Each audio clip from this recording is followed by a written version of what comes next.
Welcome to the New Books Network.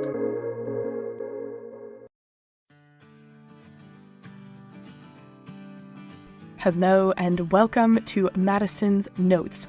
We are the official podcast of the James Madison Program in American Ideals and Institutions at Princeton University. I'm your host, Laura Laurent, and today we have the sincere pleasure of welcoming renowned Canadian philosopher Charles Taylor to the show. Professor Taylor is Professor Emeritus at McGill University, and he's best known for his contributions to political philosophy, the philosophy of social science, the history of philosophy, and intellectual history. His work has earned him the Kyoto Prize, the Templeton Prize, the Berggruen Prize for Philosophy, and the John W. Klug Prize. Today we will be discussing his recent publication, Cosmic Connections, Poetry in the Age of Disenchantment, where we will uncover the meaning of poetry, the relationship that poetry has to philosophy, and the roles that they both play in uncovering what it is this human experience is all about. So please join me in welcoming Charles Taylor to Madison's Notes. Welcome to the show, Charles. It is really fantastic to have you on today. I'm really looking forward to discussing your recent book, Cosmic Connections, Poetry in the Age of Disenchantment. Welcome. Thank you. Very happy to be here. Wonderful. Well, so first off, I want to get started because you have such an illustrious philosophical career and you've written extensively on many subjects. And you say in Cosmic Connections that this was sort of a natural outflow from one of your more recent books, The Language Animal, and it was sort of a completion of this project. And so that makes a lot of sense and is quite reasonable. But I'm also curious, in writing about poetry, so much of it is about experience and sort of this connection to the physical world. And I'm curious, were there any particular experiences that you had in addition to your philosophical thinking that influenced the background and desire to produce this work? Oh, yes. I mean, the book is full of experiences. The thing is, I didn't, and I don't think I could have taken up any one of these poems, or even sometimes I mention analogies, powerful resonances with music and painting and so on, or another work of art, and maybe in another. I couldn't have even conceived the idea of writing this if I hadn't been moved in exactly the way that I'm describing. I mean, the point, in every case, there is a kind of sense of connection, which is very closely tied to the work in question. The work in question sort of invokes or calls up that very experience that I'm trying to point to. And this is the challenge. It's very hard to do this, say what what the work's in you. And I think that's something I'd really like to get into in a little bit as well. Yeah, the habits that you've cultivated over your lifetime that have aided you in actually communicating experience, because it is much more difficult than we maybe initially take on, and we can digest great works of art and we can digest great poems, but actually sitting down to write a poem or when you're deeply moved by something, trying to communicate it is a whole other animal. And so are there particular practices that you maybe consciously or unconsciously formulated over your career that have aided you in being able to write such a piece? Yeah, well, I mean, there could be two. I mean, if I've tried writing poetry when I was younger, and so if I'd been a poet, I would have another answer to this. But what I needed was some sense of the way in which these different inspirations are related to each other, that have some kind of lateral connection to each other. But also they're all different because they're written in different circumstances. So what I needed maybe was this structure around the poems, the works, where you see them with a certain analogous thrust, which I try to define as a sense of real connection with the cosmos. And then you suddenly see analogies with other things, non-poems, for instance, doctrines of the sacred order, cosmic order, and so on. And that is where there comes to be a coherence to I hope, coherence to the book. It wouldn't be otherwise. Otherwise, it might just be a loose quantity of moving works of art. But they do come together in a rather interesting way because it does appear that there is this need or desire or yearning for some kind of what I'm calling cosmic connection. This is the word I'm putting together, and which in other epochs doesn't take the form of poetry, or and indeed poetry or music and so on. Even when there was a real belief, philosophical, cosmological belief in the order of the universe. Well, in a way, you could say that a lot of Plato is that kind of poetry, which is very ironical because Plato had this very strong belief that poetry was a possible route towards some kind of corruption, right?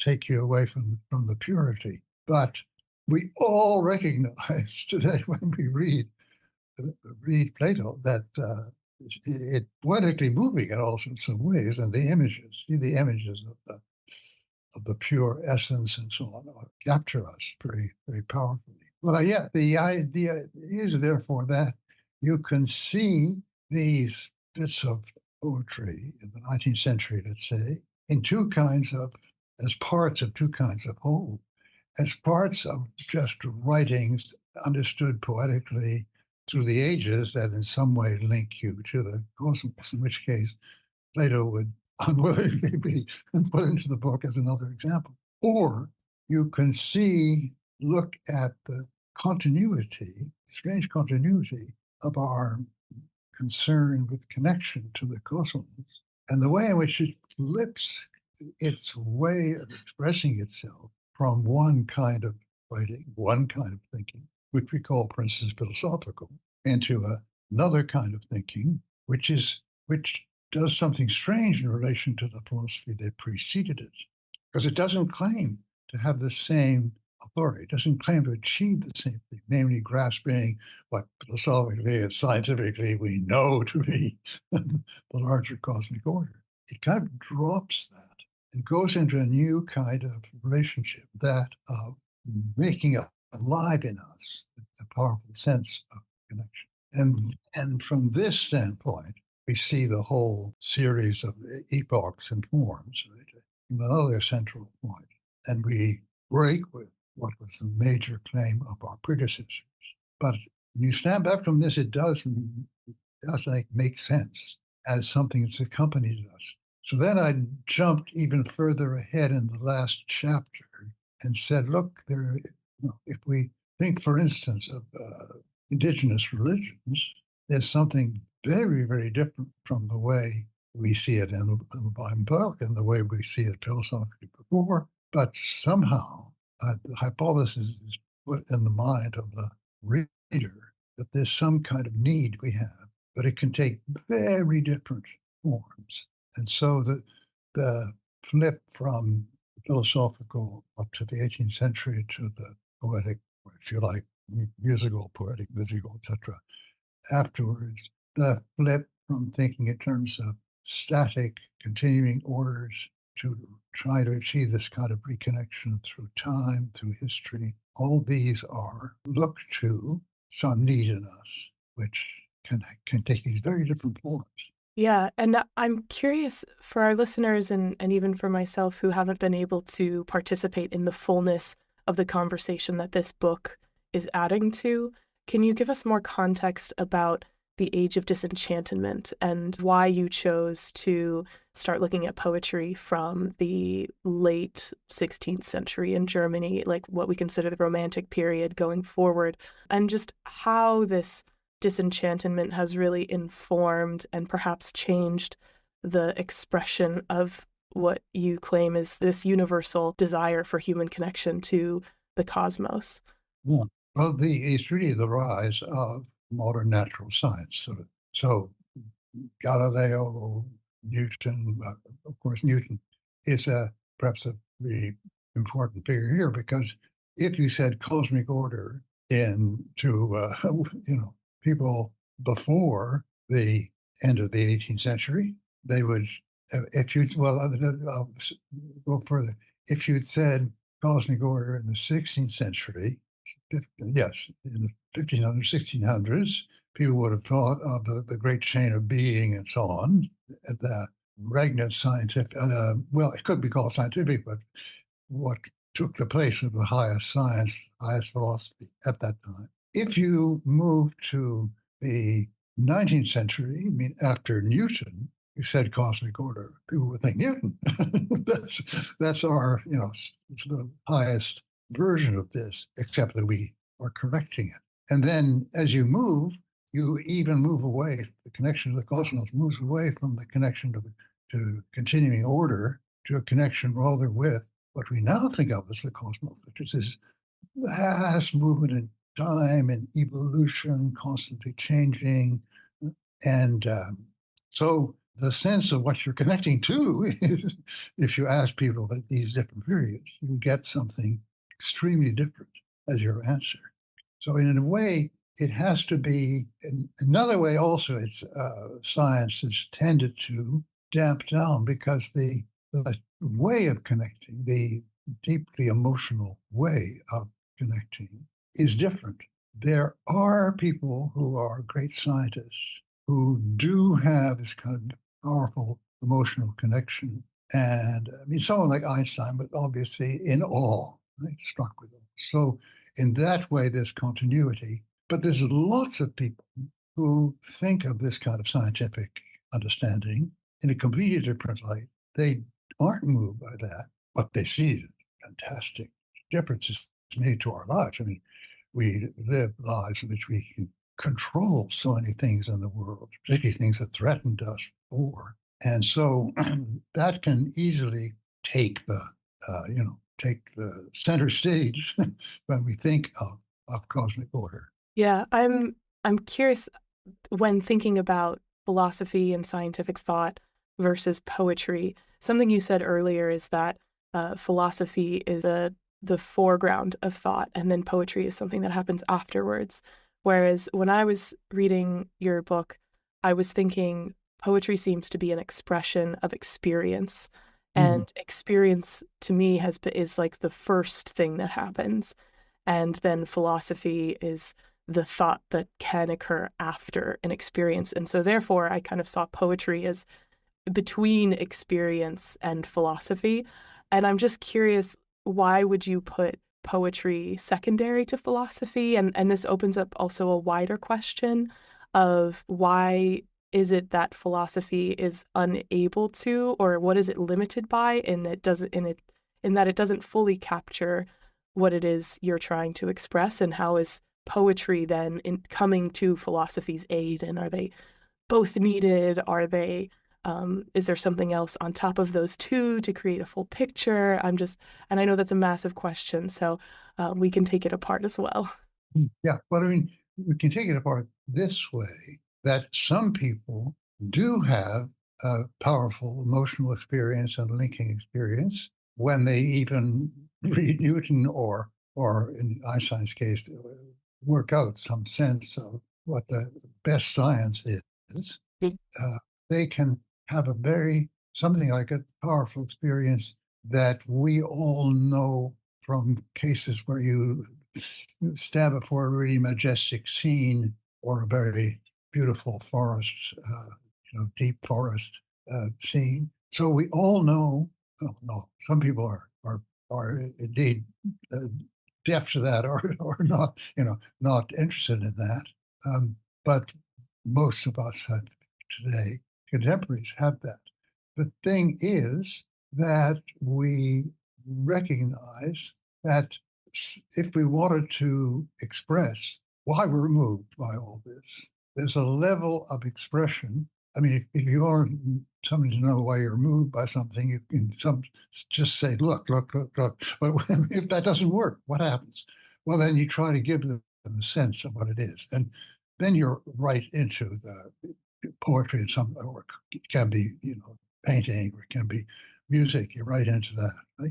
But the interesting thing is that even people who can't get that, who are wanting you after the scientific explanation and are wanting you to tell them why you feel excited like that. You want to ask Einstein, well, Einstein, please, don't repeat E equals mc squared. Tell us how you're moved. And I think there probably are texts where that's what he does. The change in epoch is that these two don't necessarily go together. That is, you can both not feel in your knowledge of the cosmos, not feel anything, but also you can take some of the very traditional things which have moved people like a great mountain scene and evoke them in a way that it doesn't in any sense give you a scientific description, but it gives you a sense of that. Now, the very fact that we have a different, if we're both less limited and more limited, we're less limited because even learning the science can move us. We're more limited because a lot of people are deaf to this medium of invoking wonder, the medium of giving the scientific theory. And then something else comes in here. Well, two other things come in here, which we have to take account of. One is that there is a certain negative connotation to lots of people of using your scientific knowledge in this way because the language is so imperfect in sense of exactitude over against the scientific. So the question is, are you simply deluding yourself or going off in your own private trip? And a lot of people think that and think that it's a kind of failing if you look on these scientific findings in that light.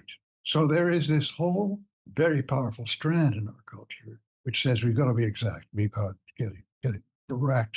And correct means in a way which can be verified by anyone else, regardless of their sensibility, right? So there is a way of looking at things, which is not mine, not that of lots of people in the contemporary world, but that of some people, understandably. You're just self-indulgent. You're just venting. You're just giving vent to your feelings. And they have absolutely no knowledge of, no content of real knowledge. You're not grasping the world. You're being self-indulgent to your own feelings and so on. Yeah. And you get that kind of put down of the whole aesthetic dimension, which a lot of people think of as something you have to accept if you're entering the scientific world, not just dreaming. See, so there's this reading of science that discourages that. And there is, of course, the other way science can play a big role, which is in our control of the world, right? Mhm. In a sense, if people are really drawn very strongly to the control of the world, and that's what they're getting out of progressive science, then it's kind of self-indulgent to see this in the other focus, right? And so we have this big struggle in our culture. People who read the book and think, "Wow, that's great! It's getting onto something." And I'm sure other people, they probably won't read the book. If they, by accident, read the book, they think, oh, this is totally self-indulgent. I'm curious, though, if without this medium of expression and connection to larger, less tangible or specific items isn't had or indulged, what do we lose by only focusing on what is on the exactitude? Yeah. And what does it say about us that so many of us, maybe not all, are deeply moved by the things that aren't specific? Yeah. I mean, it's just radically cutting down our what we're getting out of the universe, or we're perceiving in the universe, and so on, in my belief. But there's also something else we could argue is stake here, that we keep telling ourselves we're crazy to carry on with this cheating of the planet, just obviously terrible, and destruction of so much of nature and so on. And of course, if you just think again in terms of utility, that's very true too. Yeah. But the point is that the kind of emotions that this understanding of the cosmos brings up are the kind that will turn us back to deep motivations that people can call on to make an effective fight against global warming. What's terribly evident now is that just being bashed over the head or by huge hurricanes or massive forest fires, which are going on in the north of our country and so on. And all the consequences that anybody, with any scientific training can tell us about that doesn't seem to do it. That's really scary, really scary. I mean, the U.S. has just had an election won by somebody who once said that climate change is a hoax. And the very moment when he was running in North Carolina and so on, and in Florida, this massive crashing, unprecedented, is destructive.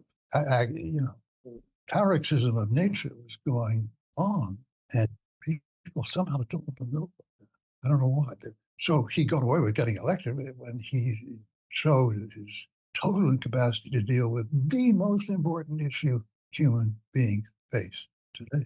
Whereas the mindset that you're in, if you get very excited by the people I talk about in my book, is quite different. You have a sense of real gratitude, in a certain sense, gratitude for the world, the cosmos, the order we live in. Yeah, and also it seems when I've engaged in both the poetry of your work and other texts, you mentioned Annie Dillard towards the end of your book as one of the modern examples of this type of poetry, which I appreciate because I had previous experience with her and really appreciate that. But this sort of sense of being in an actual relationship, which I think comes down into the connectivity part. It's not just the knowledge of great things and great, other powers or that kind of and when you say disenchantment, the enchanted part of Yeah. the way that the world used to have like sort of magical structures associated with it. And it's not just the knowledge of those, but the actual experience of relating to those and being in a dynamic exchange with them Yeah. is something that I saw throughout your text of sort of evoking through saying, hey, in engaging in this, in the expression of this non-specific language, we're able to actually participate, Yeah. which is perhaps more fulfilling than the Newtonian or the Newtonian scientific take a step back and we can look at it, but we're not affected or affecting it, which is actually not true at all. Yeah. Yeah. I'm curious, is this capacity for relating and this capacity for experiencing something that can be trained? Like if someone doesn't feel this way, if someone isn't very emotive when they see what other people think are great moments of nature or experience or science, like is it something that they can start to get in tune with, or what do you think is is it something that can be changed in a human person? I think definitely. I mean, if maybe even reading one of these poems or listening to one of these pieces of music can awaken that, and of course it has. So well, all cases where it has, then another experience is just being alongside somebody when you start to look out at the mountain and the wilderness, and but it is some kind of expression on the part of your Yeah. companion. He or she will say something, or maybe it could just be gas. Isn't that magnificent? And so on. And these can trigger it off. You suddenly aren't looking at the fine detail of the rocks anymore when you suddenly get a sense of the whole panorama, for instance. Or, I mean, Alexander von Humboldt, he got this from looking finely at the different rocks and geological formations. And, I know scientists who say that, oh, just so exciting to understand that order, to grasp that order.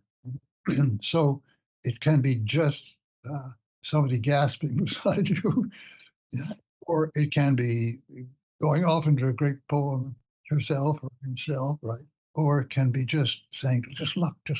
Yeah, just look. It's funny. Yeah, there's so many. I think when we think about instruction, there's Yeah, this sort of specificity of, do X, then Y, and everything is set up in this equation with like the same amount of energy on both sides of the equation, and you can always track it versus this seems to be a presence of mind where, like you said towards the end, you just have to be open to it, but that you can't guarantee what you're going to get out of it. You just kind of have to, there's a yeah, type of looking without looking.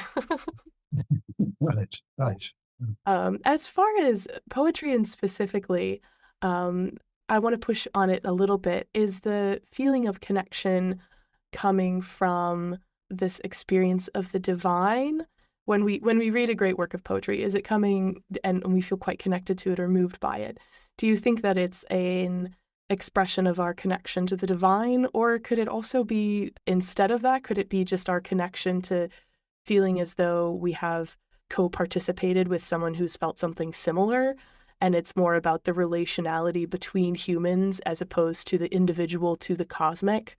Oh, it can be either. It can be either. You see, uh, our sense of the divine may be very connected to the idea of creation, or even another kind of doctrine altogether, which are that you know, because it can be that our sense of religion, as must have been the case in human life before, is very much bound up with some idea of spiritual penetrating the cosmos in general. But let's take, which we're very familiar with in Western civilization, the Bible, which is common in the sense of creation story, which we recognize as a high element of, I mean, not the way the, what do you call biblical inerrancy people talk about it, but as a kind of attempt to grasp the great power that somehow lies behind the the creation of the universe, and that the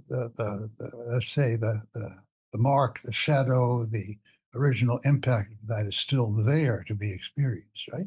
So we can connect it that way. But there are people that don't have any really strong sense of that biblical story or indeed of any idea of creation. And in their case, it's going to be independent. But if you do have some sense of creation and gratitude to God or whoever created, then all this will be bound up together. And that's what is very uh, interesting and puzzling in a way, that there people can even sympathize together tremendously by reading one of these poems together or whatever, and still have very different views about what ultimately lies behind this, right? They can have a sense of what to them is the overweening power, is nature itself. So they want to put us that way. Uh, no, I have a certain kind of sense of creation, part of what moves it for me. But what's interesting here is there's not only this tremendous variety of modes of connection through human history, but even between two people looking at the great mountain together at Yosemite, together, there can be differences in how they construe it all. Yeah. But they sense by the noises they're making, or what the exclamations they're making, they really know that we're in this together. We're sharing Yeah. it. Yeah, I'd like to pivot to some of the actual poets who you talk about. So you go through many of the romantics and further on, including, I'll just read from the table of contents. There's more than what I will note, but there's Holderlin, Shelley, Keats, Hopkins. We've got, I haven't heard all of these out loud, so if I mispronounce them, let me know. Mallarmé, T.S. Eliot, and then Milos. Milosh. Milosh. Okay, thank you. Cool. It's not. Yeah, Yeah. I appreciated the work. I just didn't know how to say their names. So, um, but I mean, you go quite intently through each of these authors. Were there any that were left out that you would have liked to add as like a not a necessary requirement, but ones that would have added something else to the team that you assembled? Oh, I'm sure there were. I mean, there were certainly other poems by each of those, but you have to, limit yourself to cover this whole. But I think I chose the ones I really, really liked. It was completely subjective, completely self-indulgent, and subjective. So I don't think any poem, poet was eliminated from the lineup. Although, if you'd said to me just before I put it in publish. There's this other poem, a poet I like very much. Why don't you read her or him, right? And if I had the energy to accede to your request, I have no doubt that, I mean, you've chosen a really good one, and there are lots out there, that it would have, I would have read and pondered and felt the resonances in me and so on, that I would find equally, worthy and important subject. The book could go on in that sense forever. I mean, it could be wide, wide shelf, right? Yeah, I was even imagining a class structured around the content of this book, and I was thinking how unfortunate it would be to experience that as a student, because it would just you could feel how much time you had to indulge in so many of these poets, Yeah. and how many of them you would have to leave out. Right. Yeah. Well, and so specifically, I'd love to talk about towards the end of the book, you bring up a poem or a piece of a poem by Matthew Arnold titled "The Buried Life," which was published in 1852, and you talk about the change of economic structure or the change of classes as we come to the end of that 19th century. And can you tell us a little bit more about how the economic changes and class changes had an impact on the Romantics, and how poetry was informed by those changes, and conversely, too, how poetry impacted the perception of those changes? Yeah. Yeah. Well, first of all, you get a change in classes. There arises a kind of leisure class who can, and think it's important to read those poems and appreciate them and pass them around. But secondly, really important change is that the question of what I'm going to devote my life to turns up for lots and lots and lots of people who belong to that middle class and are expected to get some kind of, decent middle class job. That sounds strange in the context, but take out some kind of vocation, maybe go to the clergy, maybe go into the army, maybe go into the university, something, right? To take up some. And so the question, and also the new possibilities which arise, like being an artist and so on. So the question really arises for some people, what am I going to do with myself? And I think this is very important because this is the central problem for lots of people today growing up. As a matter of fact, finding your own path, finding your own vocation, is one of the, I would say, most critical needs that which we are dealing with less and less, because really the way that most people solve this problem, finding some really meaningful path in life, is that they have older sibling, they have a parent, they have maybe old uncle or aunt who sits down and sees in them something and talks it out, and they suddenly see, yeah, that's what I want to do, and yeah, I have a real gift for that. And on the other side, on the lack side, there are just tons of young people today, young. I mean, I attribute, it's really tragic. I attribute the rise in teen suicide, I think, to the fact that some people feel blocked.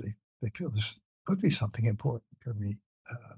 They could, but I really want to find it, but I don't have any idea, and no one's helping me, and no one is saying, "Hey, I just heard you play the piano, or just heard you talk out to something, and you have a gift," and that can change totally their life. Now, that's the phenomenon that Arnold's getting there. It's the buried life. Yeah, do you mind if I actually read the passage that you Yeah, quote?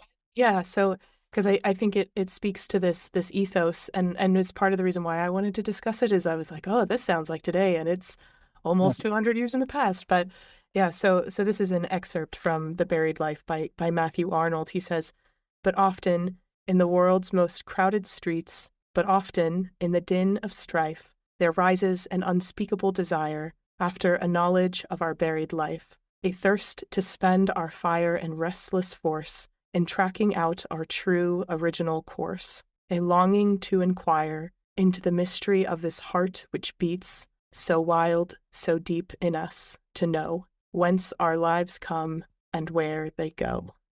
Yeah, you see, he's onto something, a tremendous need of lots and lots and lots of people. It's really tragic when you think about it, the people who never get that. And now, but also, I mean, if in a sense, the poetry itself can perhaps give you that. I mean, perhaps it's a crucial spark or crucial connection. Yeah, that's a direction that someone else can perhaps give you, and then everything changes. Really, I mean, of course, you can be, no, you're going to go to law school and everything says older generation and so on. And you think of people who could have been great pianists, but they said, "Oh, no, first of all, go to law school. You'll have a way of earning your bread if ever yeah." And the possibility is foreclosed. But it's knowing that it exists, which is the really big thing, and the big lack today among lots and lots and lots of people. Yeah, and it calls to mind this. Often in philosophy, I found a lot of the question is sort of what is life about, but it didn't necessarily solve that similar question that we're discussing now, which is what do I do with my life and how do I necessarily navigate it? And of course, these are really. I'm so grateful that I have so many opportunities to consider. It's like the fact that I have a choice is incredible. But then we're so overwhelmed in choices, and I'm curious, does this sense of awe as inspired through poetry and other mediums, can that inform individuals in cluing into what might be a path for them that is connecting for them? It's not necessarily about being the next Mozart, but it is an experience for them where it is connecting and feels purposeful and meaningful. Yeah, it can, but I mean, obviously, if they're on track, have the capacity to be poets and they didn't realize it. But I mean, this jumps all sorts of, into all sorts of neighboring things. So it could be just in this powerful experience of the poem, of the piece of music, and so on. They have a sense, it jumps into their mind, their heart, their soul, the sense of a path that could be. I mean, it could even uh, I'm listening to Beethoven's Ninth Symphony and going out there and doing something to create universal, some kind of service, universal humanity might be it. And then I end up in mid-sentence off of what which is nothing to do in a certain sense, except this idea of really helping people everywhere, right? There's a great, inspiring idea. Let's say I'm a doctor, I could specialist. I could make tons of money staying here in Montreal and treating patient after patient. But I feel there's something missing in my life, and I end up going anyway for a time to Africa with Doctors Without Borders. These experiences don't necessarily connect simply to what you were doing, but they can open this. That's what I want to do. They give you just the space to have that experience of recognition. Will we be more fulfilled and more connected if we make choices based on sort of this internal relationship that we have with ourselves to recognize these? And maybe it's not a relationship with ourselves, but it's a relationship with the cosmos to recognize these poles or these epiphanies, or is it better to, in a more modern sense, use philosophy and science and reason to kind of optimize?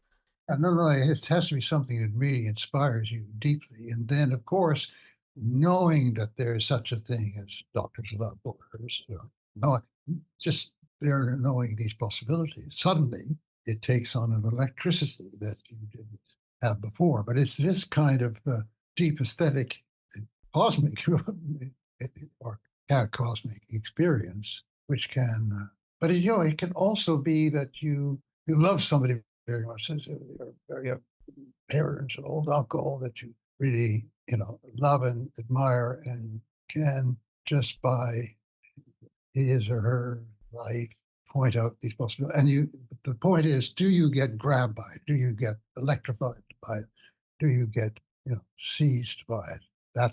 That is because these possibilities are around us all the time, but they don't connect with some very deep aesthetic, religious experience. And when they do, then it's wonderful. Yeah, and it seems to be tying into just a different sort of knowledge. Yeah, And I don't know if it's a knowledge because it's not always something that you don't hold it. It's like a capacity for a type of knowledge.